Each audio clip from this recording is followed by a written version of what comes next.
Great, it looks like we're in the final home stretch of this. Part 5. Reconnecting your rebuilt carburetor into your Vespa. For this final part of the work, you're going to need the following tools. Small needle nose pliers, bladed screwdriver, socket wrench with spanner and 8, 10, and 11 millimeter socket, rubber work gloves. Optionally, you're also going to need Gasket Goo. Start by removing the rag that you left in the carburetor box.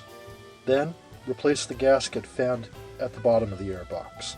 Optionally, you might want to use a little bit of that gasket goo on the gasket at this point. Next step. Start with your left hand and slowly slide the carburetor back into the airbox.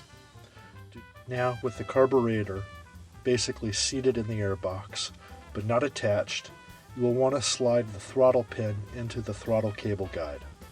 This can be easy or it can be a pain, so keep those needle nose pliers ready to help you guide these into place.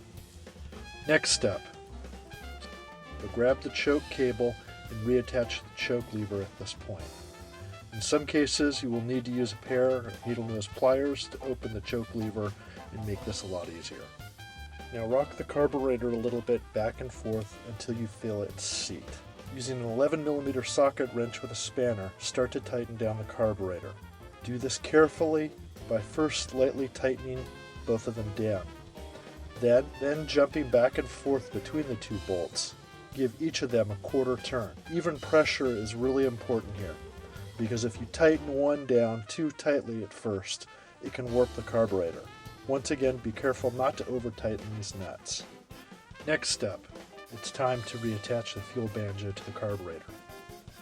Make sure that you have both paper gaskets in place before screwing this in.